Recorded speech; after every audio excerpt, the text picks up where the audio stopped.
Olá, alunos dos quartos anos! Vamos para mais uma aula de História. Hoje nós vamos ver as páginas 246 a 250. Corre lá pegar sua apostila.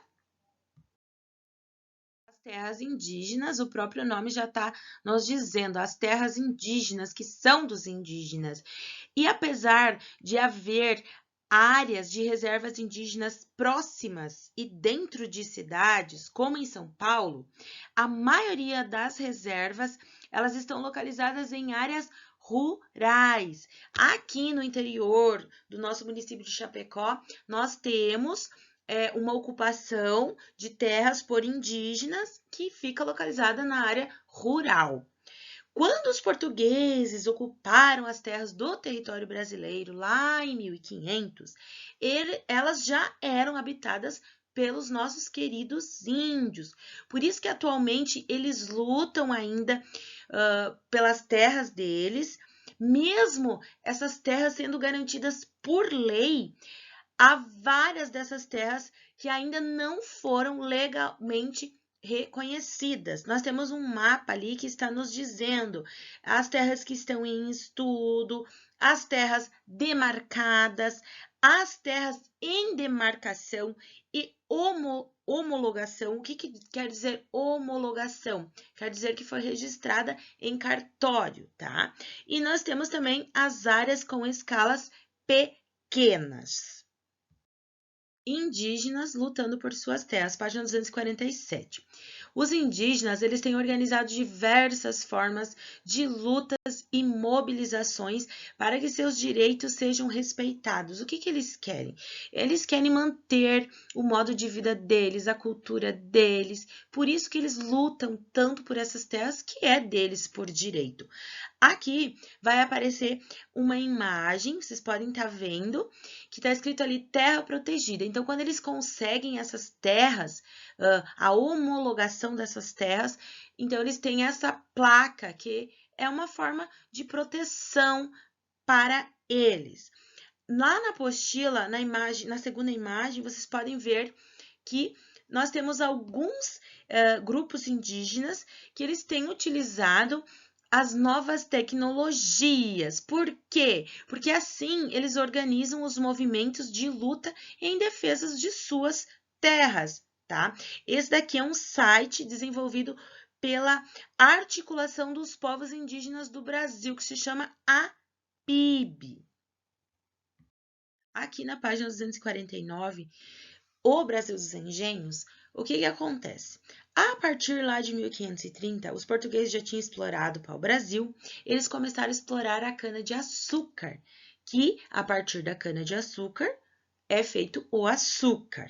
Então, o que eles faziam? Eles vendiam esse açúcar, que gerava uma economia gigante, eles tinham muitos lucros, certo? Ali vocês podem ver que nós temos uma produção açucareira que era chamada de engenho. Esse ano de 1530, ele durou 300 anos como Brasil colônia. O que era o Brasil colônia? Os portugueses administrando o nosso Brasil. Então, isso era chamado de Brasil colônia. Aí nós temos a monocultura. A monocultura é o cultivo da cana para a produção de açúcar. E ela foi por muitos e muitos anos, como a prof já falou, foram 300 anos, tá?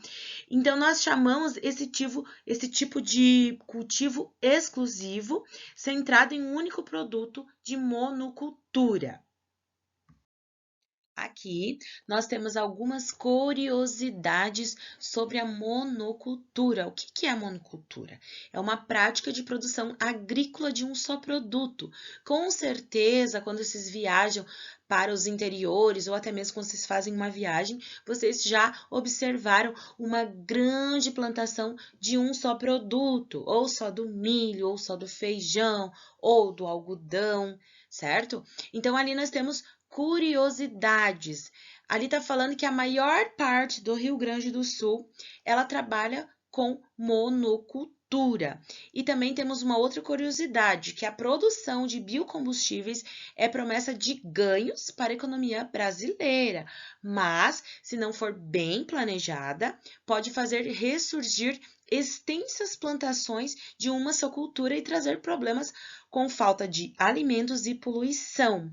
Lembrando vocês que a monocultura, ela traz vários problemas. Um deles é com o desgaste do solo e a dependência comercial de outros países. A mão de obra africana, com certeza vocês já assimilaram a africana com África, isso mesmo. Os portugueses, eles escravizaram os nossos índios e como teve uma grande proporção o comércio do açúcar, eles foram até a África e trouxeram, então, os africanos como escravos deles. O que seria escravos no Brasil? Eles pegavam essa pessoa que era o escravo, essa pessoa escrava se tornava propriedade. Então, ela tinha que fazer tudo que a pessoa mandava. Elas trabalhavam na mineração, nos ambientes domésticos, no comércio, em diversas funções nas cidades. Além disso, elas viviam em condições desumanas e elas não tinham nenhum direito. As lutas e resistências. Os africanos, eles resistiam à escravidão, assim como os índios. Lembra que os índios fugiram para a mata? Os africanos, eles também, então, eles resistiam à escravidão de várias formas. Por exemplo, eles quebravam ferramentas, eles incendiavam as lavouras e muitos deles, assim como os índios, eles fugiam para o interior das matas, onde eles formavam comunidades chamadas quilombos. Nos quilombos, essas pessoas elas cultivavam o próprio alimento e elas podiam manifestar livremente sua cultura de origem. Eu deixo para vocês então uma atividade para vocês pesquisarem a cultura que os africanos nos deixaram, ok? Um abraço e até a nossa próxima aula.